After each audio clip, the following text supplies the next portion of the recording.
Hi everyone. Today we are going to study about water. Lesson number 16. Water is an important natural resource and one of our basic needs. Almost every living organism needs water to survive. Can we think of a single day without water? No, we cannot. We drink water. In fact, all animals do.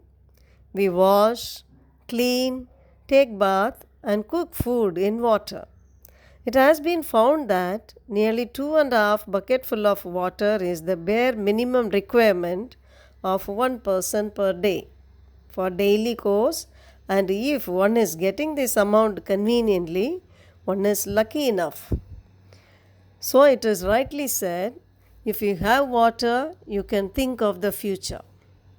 You are perhaps aware that 22nd March is celebrated as the World Water Day. No wonder we celebrate Water Day every year to attract the attention of everybody towards the importance of conserving water. The amount of water recommended by the United Nations for drinking, washing, cooking, and maintaining proper hygiene is a minimum of 50 liters per person per day. This amount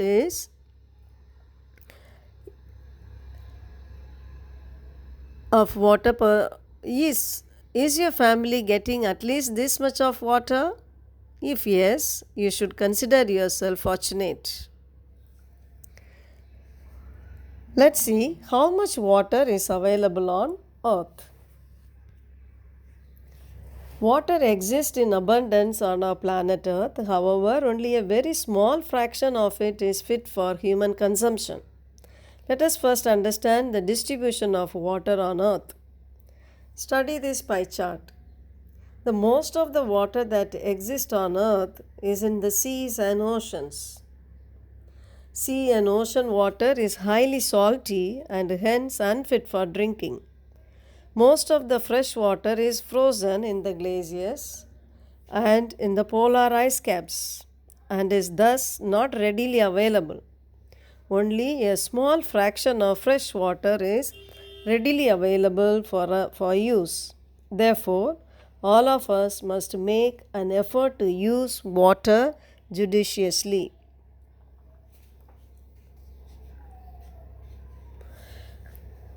Are you afraid that continuous use will someday exhaust all the water available for us?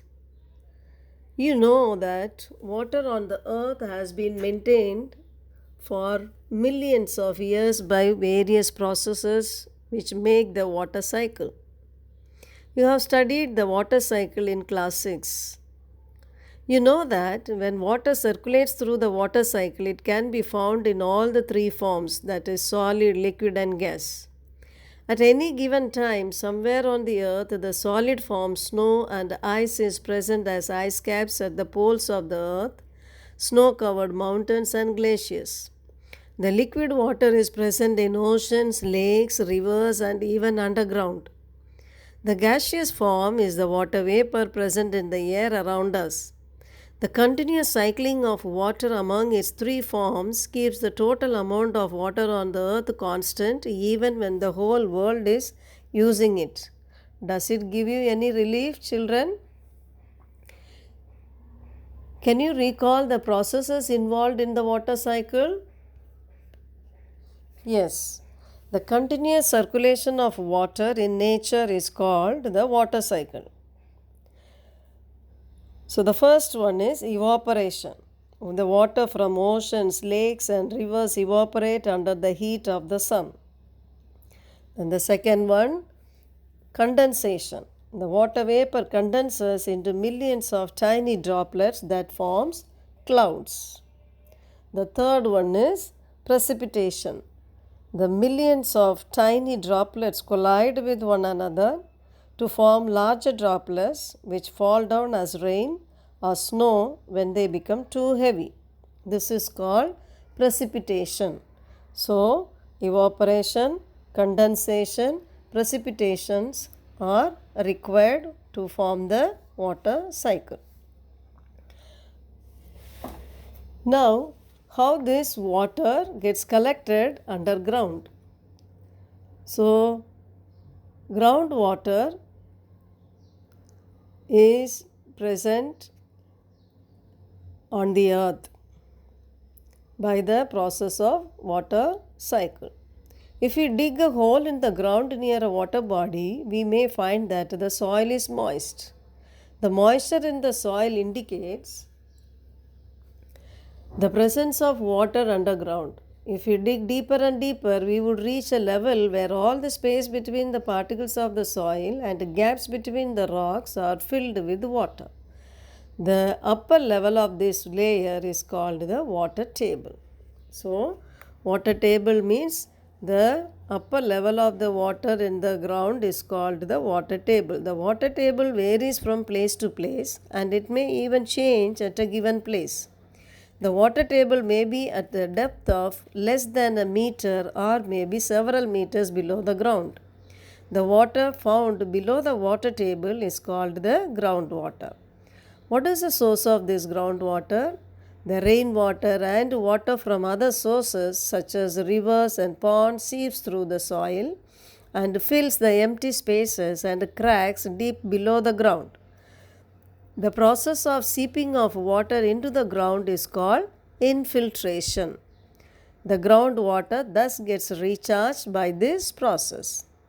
At places, the groundwater is stored between layers of the hard rock below the water table. This is known as an aquifer. Water in the aquifers can be usually pumped out with the help of the tube wells or hand pumps. Have you ever been to a site where construction work is going on? From where do the workers get water for construction? Maybe you have seen boring being done in such sites to reach the water table. Enquire from the people working there how deep they have to dig. Can we keep on drawing water from under the ground? How will it affect the water table?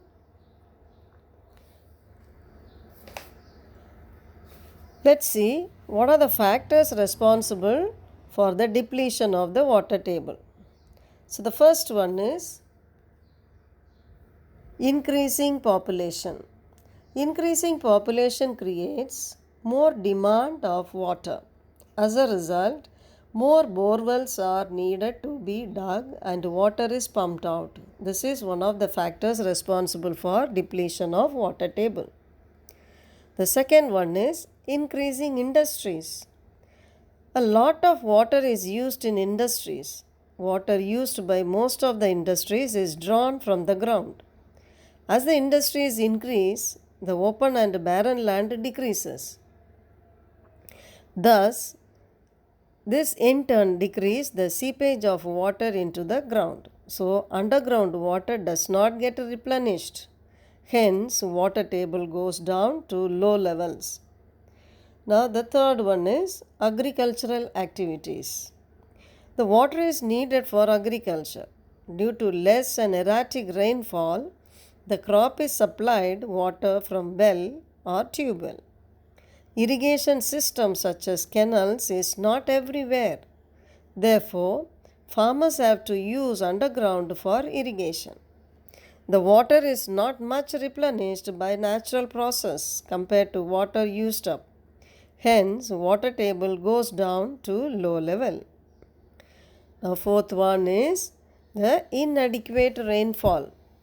Due to inadequate rainfall, the infiltration of water in the ground is also less. The water is not much replenished by natural processes compared to water used up. Hence, water table goes to low level. The fifth point is deforestation. The forest area decreases and industries and cities are established. As a result, the effective area for seepage of water decreases. The pucca floor of industries and cities does not allow water to seep in easily. So, water table goes to low level. So, we know the 5 reasons. These are the very important reasons responsible for or factors responsible for the depletion of water table. Increasing population, increasing industries, agricultural activities, inadequate rainfall, deforestation, etc. So, how we are going to manage this depletion of water, otherwise water shortage? You have read in class 6 that many places a regular supply of water is provided by a well planned pipe system.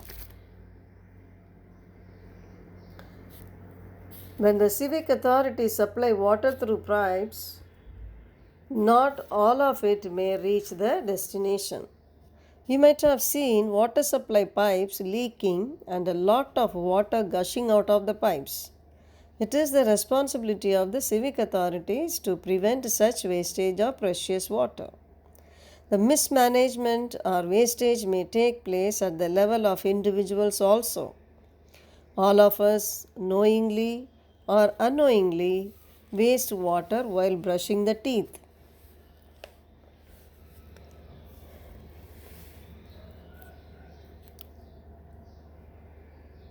Shaving, bathing, washing, and during many other activities. Leaking taps is another source of huge water wastage. We waste water as though we do not need water the next time. We have seen that most of the water that we get as rainfall just flows away. This is a waste of precious natural resource. The rainwater can be used to recharge the groundwater. This is referred to as water harvesting or rainwater harvesting. So, this one you have studied in class 6. Now, the next one, we have at many places in India an age old practice of water storage and water recharge like the Bawris. Bawri was the traditional way of collecting water. With time, the Bawris fell into the disuse and garbage started piling in these reservoirs. However, because of the acute water shortage, people in these areas have had to rethink.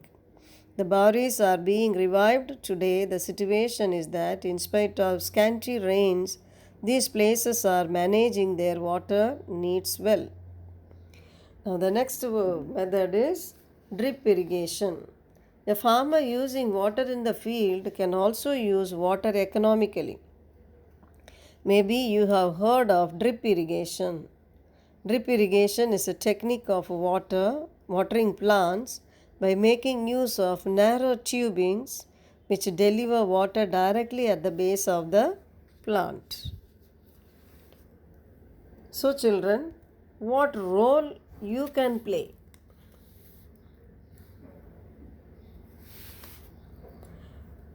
Have you ever shown concern if you saw a tap leaking in your house, school, or any other place?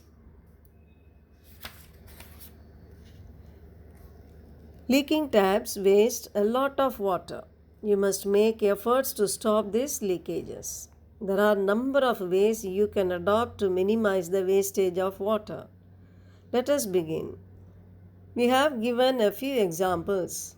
The first one is turn off taps while brushing, mop the floor instead of washing.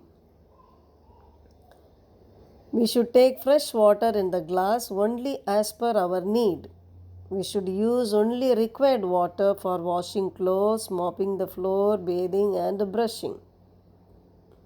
So, if we follow this type of practices, we can save water.